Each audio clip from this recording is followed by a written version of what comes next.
Yeah. Ha! Yeah, I'm so special, I'm so special, I'm so special, so special, so special. I'm like Ichigo, master in a red suit. This my Bankai form, I'm about to let loose. Better make your next move your best move. Straight out the gate, niggas gon' hate and try to test you. Watch who you with, who your mans, who you next to. If you take a hit with son assist like a nephew, you can never check us. Homie, this a chess move. Wrote this on a little short bus, I'm so special. If Mav say get him, I'ma get him. Ain't no talking when I pull up. Park up, hop out, run down with my hood up. Now what the fuck are you hating for? Can't DFG get money anymore?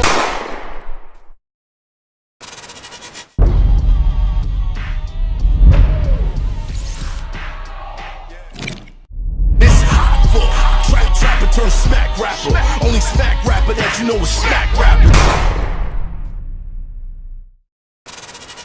There's some people in New York that feel like you became infatuated with a persona, which led to the case that you caught, the shooting in the club, you know, everything that happened between you and Puff and you feeling like Puff betrayed you.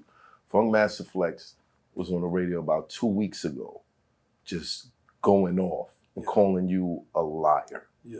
What do you say to that? What really happened? You gotta be on drugs. You gotta be on some type of medication. Because everybody in New York knows what happened. I mean, so Nas is lying when Nas said, I don't like the way, you know, Diddy did Shyne with different lawyers. Come on, let's not rewrite history. Kim was there. Right. My XXL covers Death Before Dishonor, you know, the Vibe Juice issue. Everything that I'm saying now, I said then.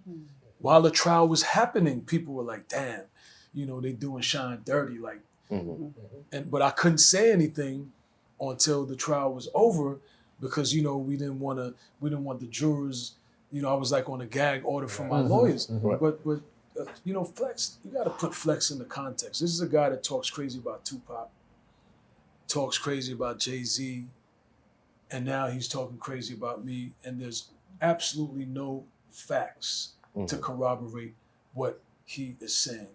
It is the victim that is saying Puff shot her. The victim said Puff shot her way back then at trial.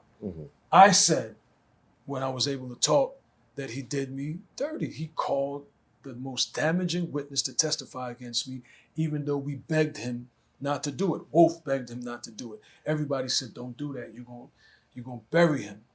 And he did it. And I've been saying this for however long you could go back to my first magazine covers, but then the loudness of his celebrity, the loudness of his iconic status in entertainment, nobody would listen. Well, let me ask you this, nobody would hear. And as far as a persona, I got shot before I met Puff. I was on the streets. He met me. Listen, when I got my deal, I was staying, he had moved to Park Avenue and he had a crib next to Al Pacino on like 36th Street. I was in the crib with a shotgun because I had already been shot. Right. And I just got money and I was still, you know, fearing for my life because it's real in the cotton field. Right. So there's no persona. I come from that. Church Avenue, East 18th, you know, Flatbush, Little Haiti right now, Newkirk. We used to call it New Crack. That's where I come from. I don't come from, you know, suburbia or Canada, and I'm here trying to pretend Puff was projecting a persona. Puff is not from that. He was the private school kid, you know, who went to Howard and who dropped. And there's nothing wrong with that as far as being a good person, being educated and wanting to be entertainment. But it was entertainment for him.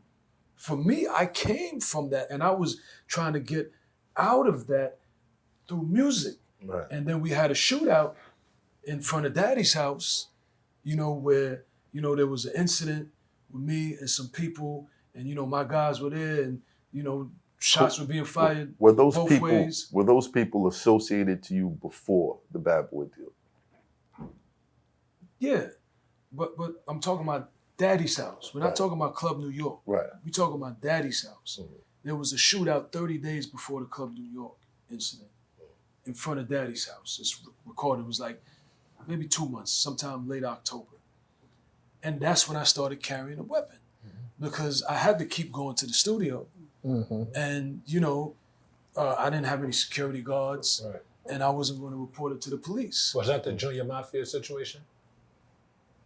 Yeah. Basically. And you know, me and the Mafia, we cool now. Caesar's in the documentary, of course. You see it. And, you know, Rock and Rube and everybody, BK Rube.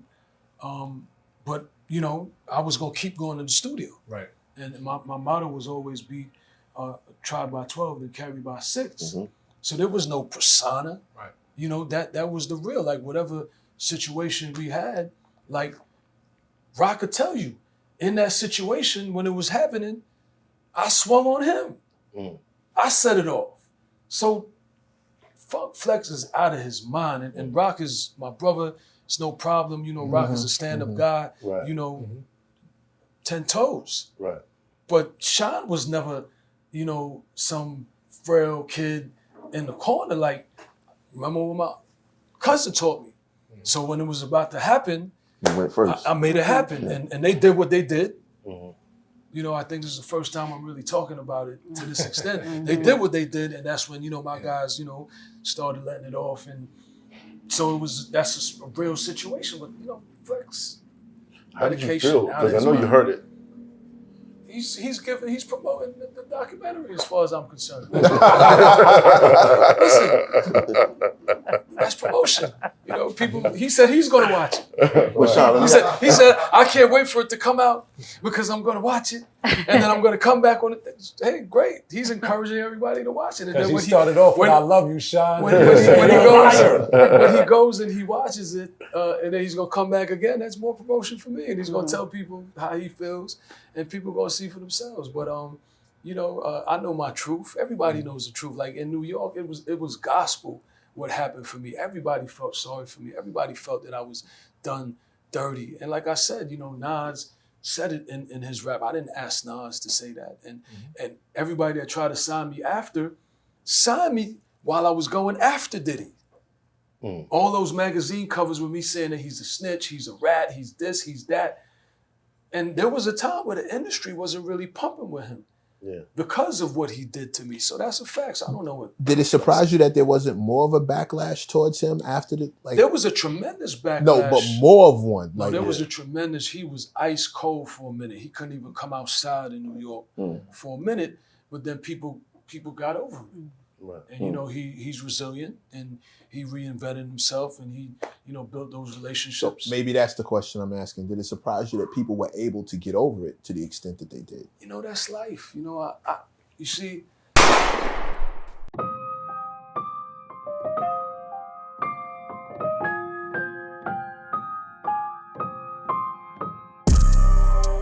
This is a man's world. This is a man's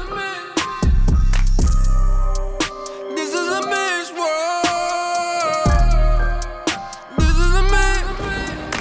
To all the good women, God bless you all. I ain't even trying to stress you all. If the world up and just left you all on the edge to fall, I'll rescue y'all like a fireman.